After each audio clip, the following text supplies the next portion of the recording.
E aí, pessoal, tudo bem? Nós já vimos quais são os conceitos de posse e suas figuras análogas. E, nesta aula, vamos falar um pouco sobre como uma pessoa se torna e como ela deixa de ser possuidor.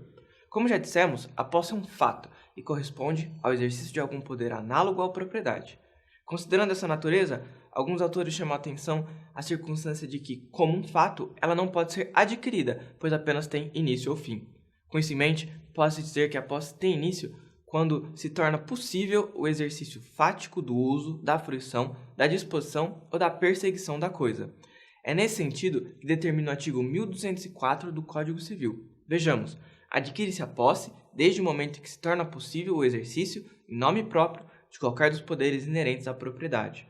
Vale dizer que esse exercício pode ser realizado pela pessoa que possui, pelo seu representante, inclusive por terceiros sem poderes de representação, desde que o possuidor ratifique posteriormente seus atos.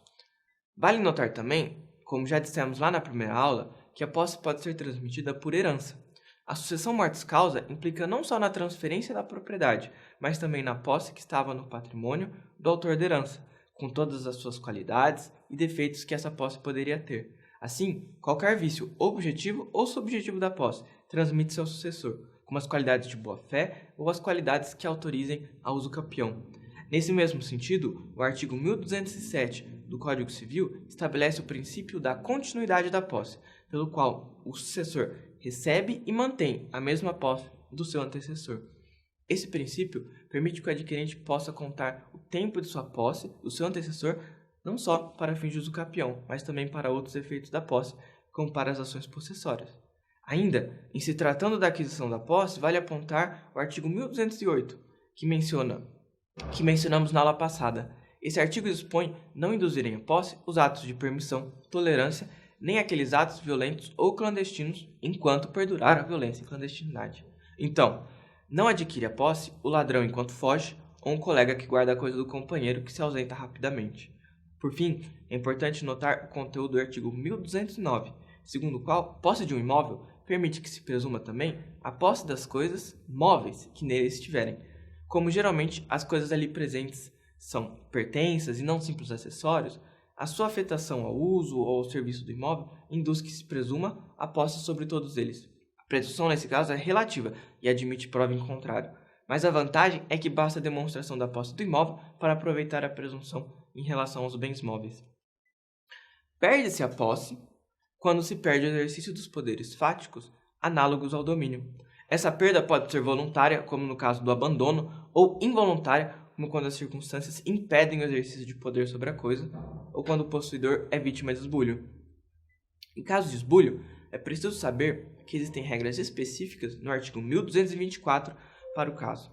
Dispõe o artigo: só se considera perdida a posse para quem não presenciou o esbulho quando, tendo notícia dele, se abstém de retornar a coisa, ou, tentando recuperá-la, é violentamente repelido. Ou seja, em caso de esbulho, só se considera perdida a posse caso a pessoa desista de retomar a coisa ou tente, mas seja violentamente impedido ou afastado pelo esbulhador. Mas essa aquisição e perda e exercício da posse se dá no plano fático e permanece no plano fático até que se torne relevante para o direito. Via de regra, o ordenamento evita, quando pode, que a posse se torne um fato jurídico. Mas quando essa situação fática de posse se torna relevante para o direito, ela se torna objeto de uma norma que faz com que nasça um fato jurídico. Por isso, que não se pode confundir a posse com o fato jurídico de posse. Posse é poder fático sobre uma coisa, que pode se tornar suporte fático do fato jurídico de posse. E, somente quando há um fato jurídico, é que se irradiam os efeitos, isto é, direitos, deveres, pretensões, obrigações, ações e exceções. Mas, como veremos a seguir, as normas que tratam dos efeitos da posse nem sempre exigem a posse para a produção de efeitos. Em muitos casos, são necessários outros elementos, isto é, outras qualidades ao poder fático que se exerce sobre a coisa, para que possa surgir um verdadeiro fato jurídico. Nas próximas aulas, nós vamos falar um pouco sobre as modalidades de posse e como cada modalidade precisa de um determinado elemento para se configurar. Até a próxima aula!